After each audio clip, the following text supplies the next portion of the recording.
Sabia que ter plantas perto do local onde está a cozinhar é perigoso? Os riscos de contaminação alimentar estão por todo o lado e mais de 70% das doenças transmitidas por alimentos devem-se a manuseamentos inadequados por parte do consumidor final. Aprenda a garantir a segurança alimentar na sua cozinha.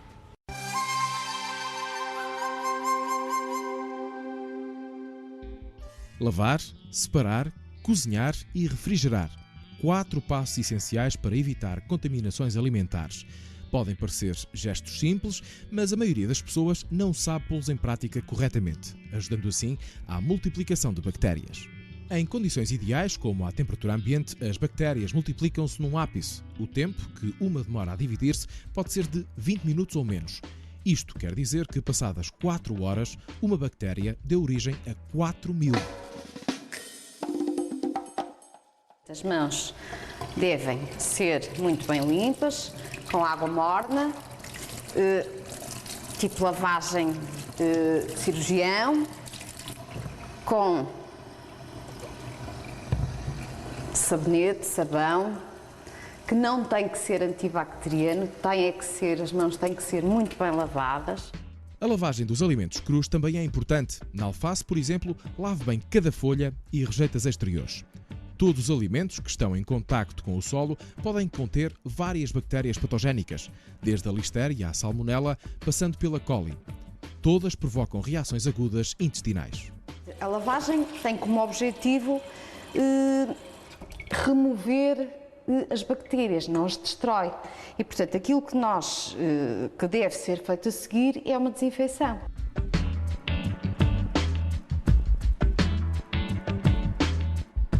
Muitas vezes as pessoas acham que limpam, mas na realidade tiram a cor, chamemos assim, as bactérias continuam lá. Fazemos então o teste. Os resultados são impressionantes. Nesta bancada, aparentemente limpa, estão 61.000 bactérias.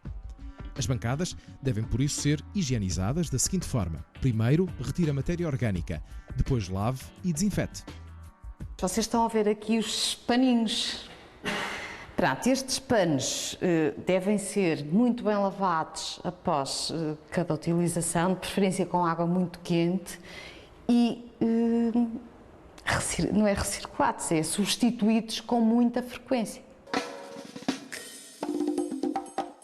Com o separar, pretende-se que as bactérias que existem em alimentos crus não contaminem alimentos prontos a comer.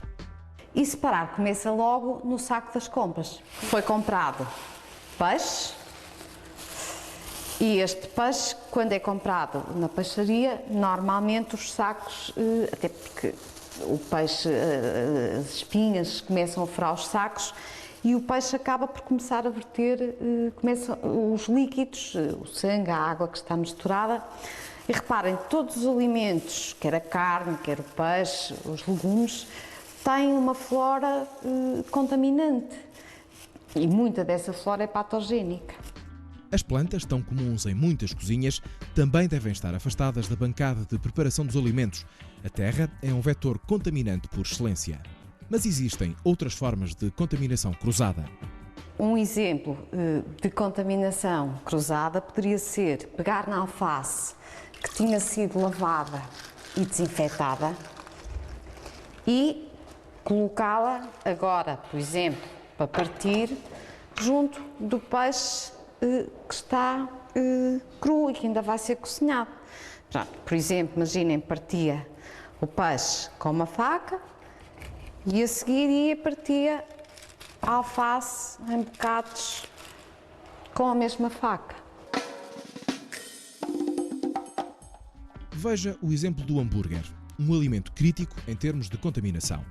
Se nós temos um bife mal passado, pode ser perigoso, mas as bactérias normalmente estão na superfície, não estão no interior da carne. Portanto, se a superfície estiver bem passada, não é muito grave. No caso de um hambúrguer, isso não acontece. E não acontece porquê? Porque um hambúrguer é feito com carne picada, ou seja, as bactérias que estão no exterior passam para o interior e, portanto, se não for muito bem cozinhado, de forma a que fique quer o interior, quer o exterior cozinhado, muito provavelmente vamos ter bactérias nesta zona.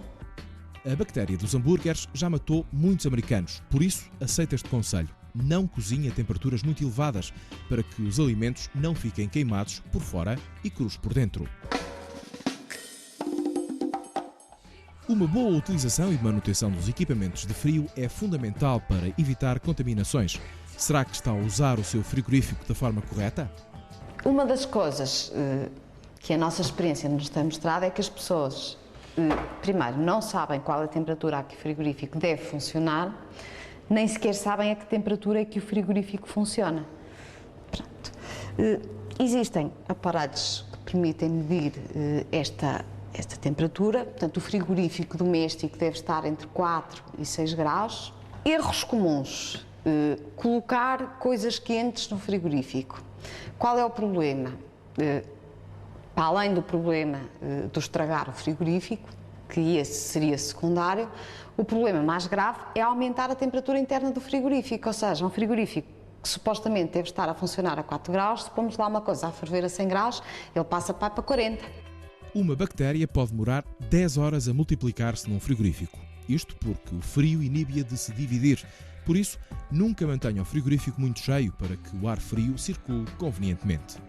Como é que nós devemos arrumar o nosso frigorífico? Ou o que é que devemos ter como grande preocupação? Colocar nas prateleiras de cima tudo aquilo que são alimentos prontos a consumir, ou seja, que já foram cozinhados. Porquê? Porque reparem, nós temos aqui, colocamos aqui assim, nesta prateleira do meio, colocamos o peixe, que já vimos que vai pingar.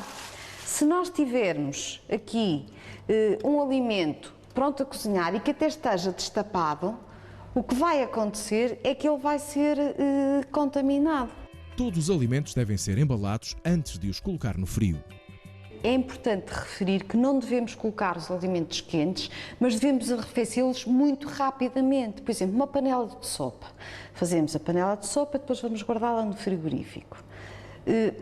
Deixá-la arrefecer durante a noite e colocá-la no dia seguinte é um erro enorme. O que é que se deve fazer? Mexer com frequência, eventualmente passar para recipientes mais pequenos e arrefecer mesmo dentro da banca com água fria, mexendo e, portanto, em pouco tempo a sopa arrefece, sopa outra coisa, e pode ser colocada dentro do frigorífico. E mais uma vez, não se esqueça de lavar frequentemente o frigorífico. O vinagre é um ótimo desinfetante e o bicarbonato impede o alastramento de fungos. Se não o fizer, pode estar a criar uma cultura de bactérias na sua cozinha. Já sabe, depende cada vez mais de si, enquanto consumidor final, evitar contaminações e as consequentes doenças. Faça a escolha certa.